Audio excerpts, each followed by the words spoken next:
Hello, I'm Elizabeth Webb, your yoga lifestyle coach. Constipation. Welcome. If you haven't had at least 3 bowel movements in a week, feeling like you still need to go after you've had a bowel movement, like you haven't fully emptied your bowels, then you may be constipated. Let's focus on how to naturally help yourself poop so that you don't feel pooped. First of all, ask yourself, are you drinking alkalizing liquids? Be sure to get the recommended 8 glasses per day, unless your doctor has told you to limit fluids for another reason. Try warm liquids, especially in the morning.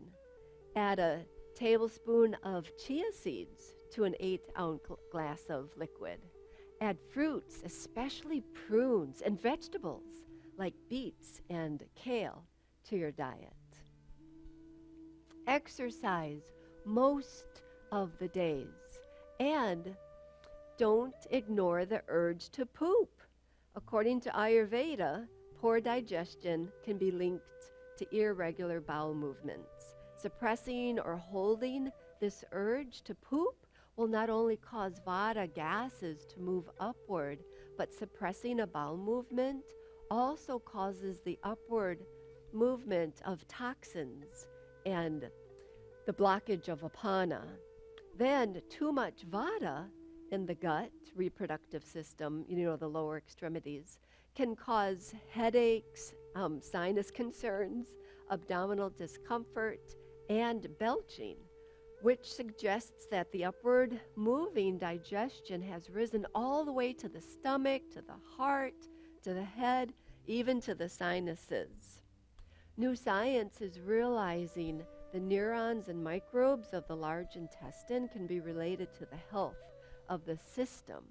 Let's take a look at this image. So, I want to show you a few poses that we can do. If you've got that feeling like you gotta go, but nothing happens when you sit on the john. So, belly whips are wonderful to do. In fact, you can tune in to a previous episode of mine where I really go into a lot of detail about the belly whips. But briefly, take a deep breath in, blow out all your air.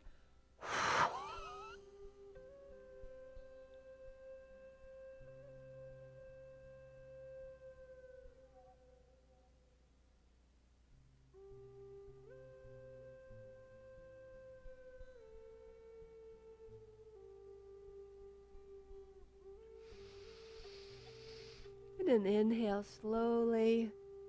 So that was, hopefully you were able to see that, massaging the vital organs, putting pressure on the lower extremities, hopefully aiding in a bowel movement. So try the belly whips if you're ever constipated. And just sitting like this is called the rock pose. This can be helpful because this pose addresses the lower extremities of the body. And if you need a little bit more help, you can lean back, take your hands behind you, and you can even prop yourself down onto your elbows and just sit, maybe even like this. Just a little backward motion can help kind of relieve and open up this whole lower area. All right.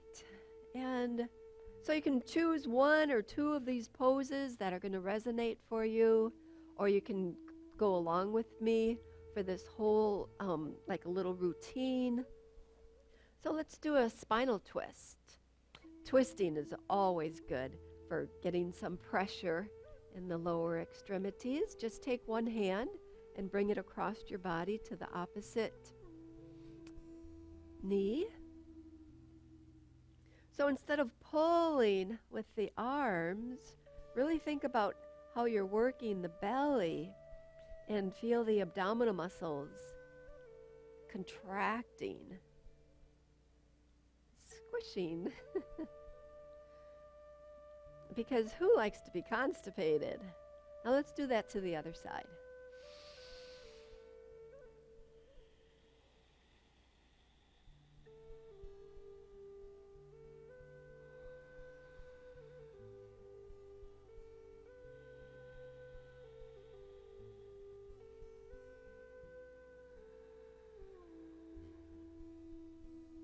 You know, just focusing on deep breathing can be very helpful.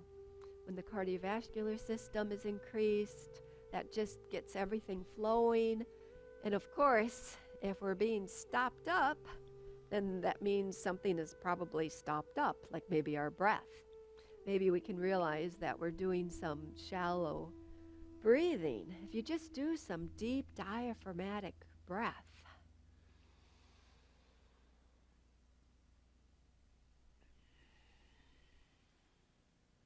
You can do a knee squeeze, whether you're lying on the ground or just sitting and reaching forward with your torso and pulling the knees in. So that can be very helpful. Another one that's extremely helpful. So if you just choose one from this whole series, this one, I'm going to come into my child's pose, but first of all, I'm going to make a fist, and I'm going to put my other hand over it, and then I'm going to put that just below the belly button, very close to the belly button, just below it. Take a deep breath in, and then with your hand position like this, come into your child's pose. And if that doesn't seem to be doing the trick, you can think about your buttocks. And like if you had a tail, imagine that you're trying to wag your tail. So you can picture that that's really going to break up and loosen things up so that when we sit on our porcelain throne, we might actually, okay, you know what I mean. So another one that we can do is a standing forward bend. So in our standing forward bend, we can maybe bend the knees a whole bunch, place the torso on the thighs, hold that nice and close, and then try to straighten your legs without letting any, because I can straighten my legs and then I end up coming up like this. But we want to keep that thigh pressure on the abdomen. So let's keep that work. And so your legs might not straighten all the way, just depending on your flexibility. But this can be a great one that can help a whole lot. Otherwise, we can come into a lunge and let that pressure be on one side. This is one of my favorite poses. Oh, I have a whole lot of favorite poses. This is one of them. Just try to line up the hips. Really feel that thigh massaging the abdomen. And then just switch sides. Just have the knee, the thigh, in between your arms so that you can feel the pressure on your lower intestines. Now this next one that I want to show you, downward facing dog, is where we're going to take the abdominal muscles. So I see a lot of people doing downward dog like this. Well, that's not really doing anything. So we want to relax the head. We want to press through the hands all the way up to the sit bones. We want to bend the knees, engage the belly, take the hips and bring the hips up towards the sky, and then work on lengthening the legs.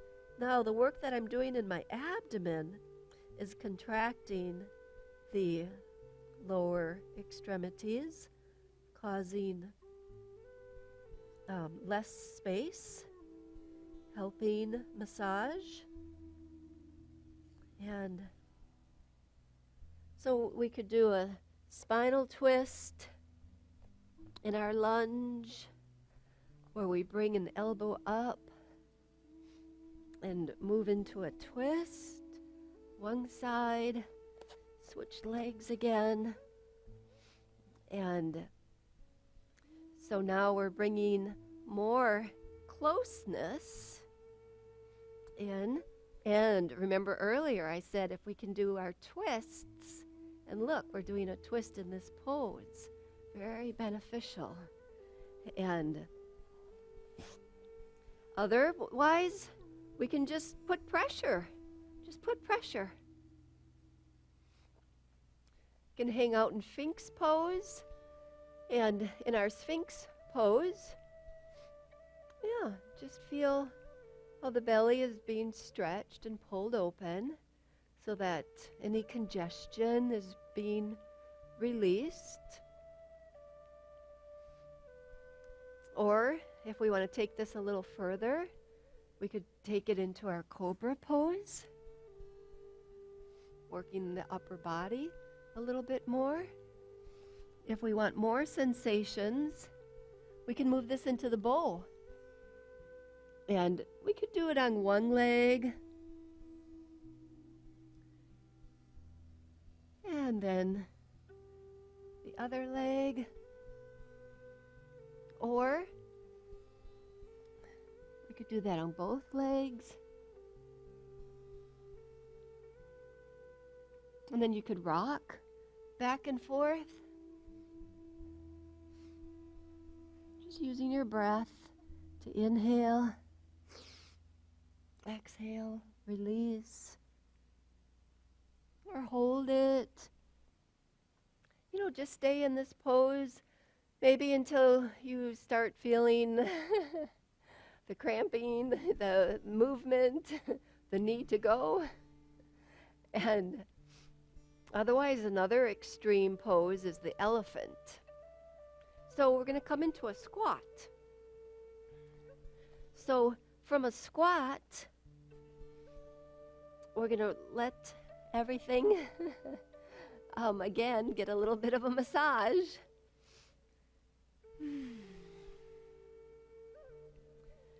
And, I believe that, I've never been to other countries, but I think there's countries that have a hole in the ground to go, which I think is more ergonomically correct. So that's all I'm going to say about that. And another position that can be helpful is the plow pose. In the plow pose,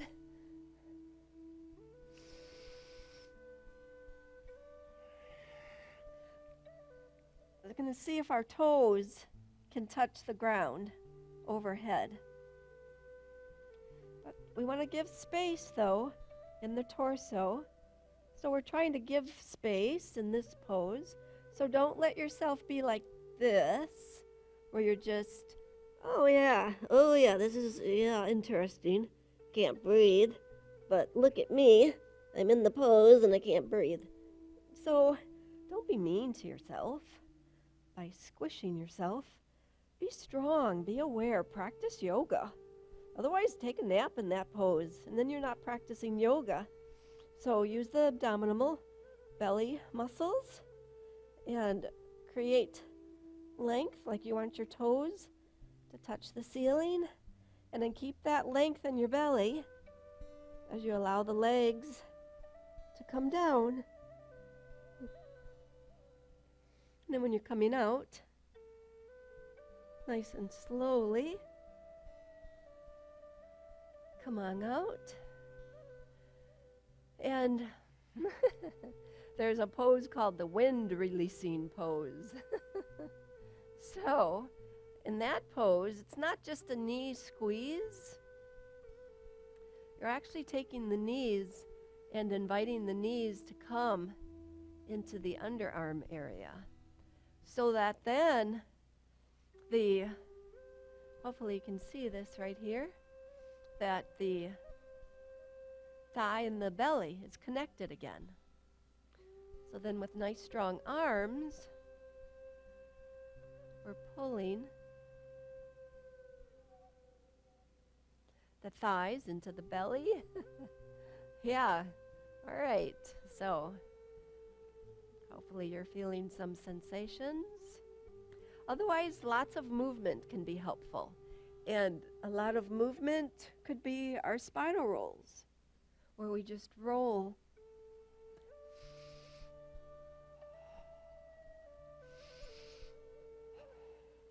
And then give a little action in the belly. So straighten your spine, inhale on the way up, and then round and roll, exhaling, inhale, and exhale.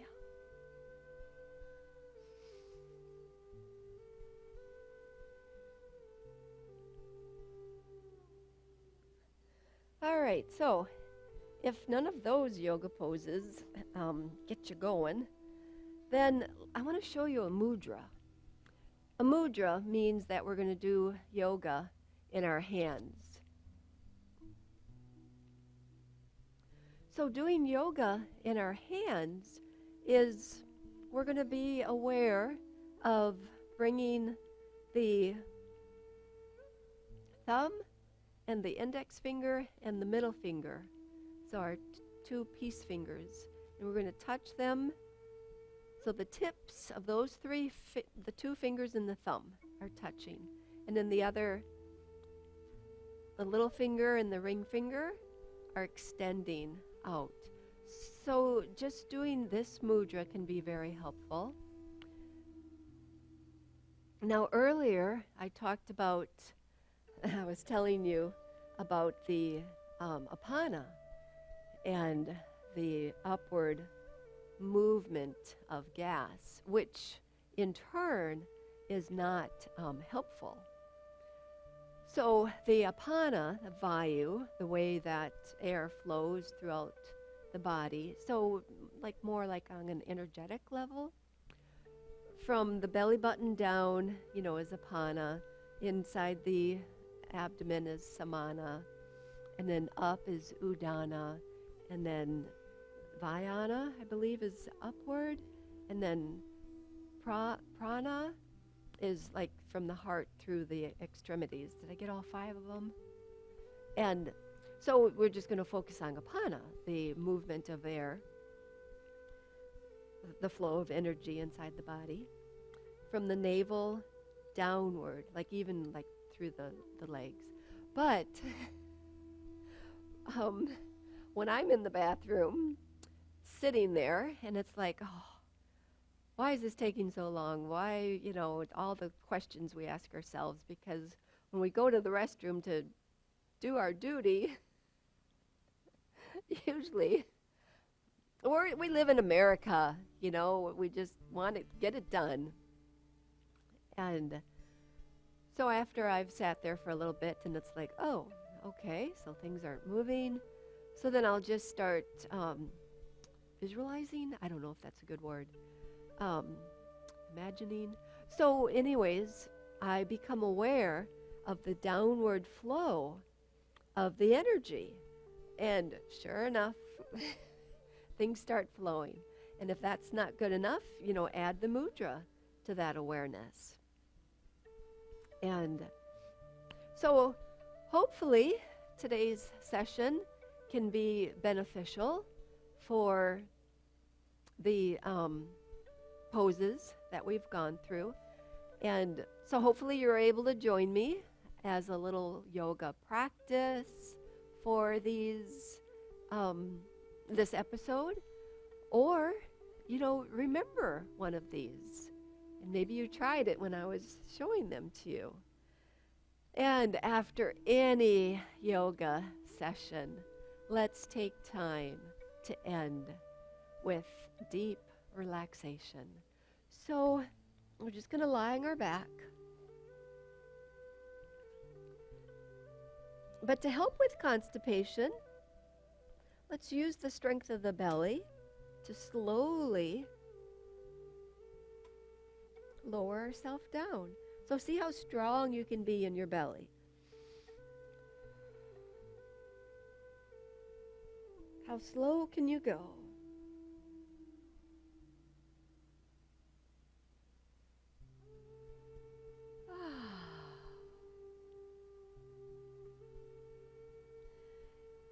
So, if you're able to sit in a chair or rest on the ground like I am, just be present. Just be right here in this moment. Let your body, mind, let everything, your emotions, let everything just release.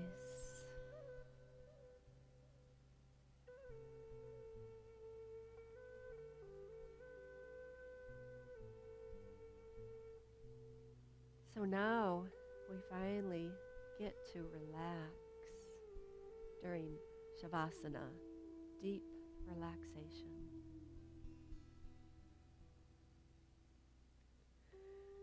Oh, I hope you're taking time to release and let go.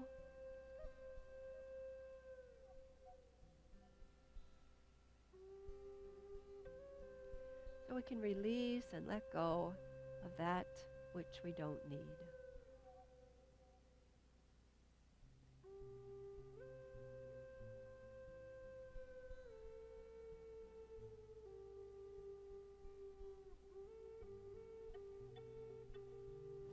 Lay here for as long as you'd like, and then eventually rotate ankles and wrists one way and then the other way, and then roll to your side and push yourself up to sitting.